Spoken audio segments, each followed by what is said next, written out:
Producers are autotrophs that capture energy from the sun to make organic molecules.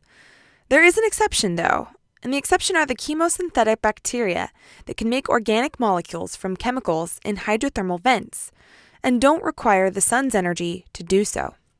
Consumers are heterotrophs and get energy from eating other foods. We can break consumers into more categories as well based on their diets. Herbivores, like grasshoppers, will eat only producers. An omnivore will eat producers and consumers, like a bird that eats seeds and insects.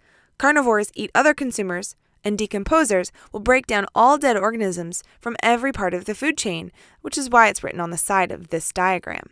Detritivores are a specific type of decomposer, which feeds on detritus, which is fecal matter or decomposing organic matter. Each trophic level on this pyramid indicates the organism's position in a sequence of energy transfers. Producers are at the bottom because they support all the levels above. They get their energy from the sun, and that energy gets transferred to the organisms that consume them. We can follow the energy transfer by looking at a food chain, which is a single pathway of feeding relationships among organisms in an ecosystem that results in energy transfer. Arrows are used to show the direction of energy transfer, so it goes from the food into the mouth of the eater. Food chains are a great way to follow energy transfer, but in reality, a food chain is oversimplified. A food web consists of interrelated food chains, and it's a better representation of reality. You can see all the different organisms in an ecosystem or habitat and how they relate.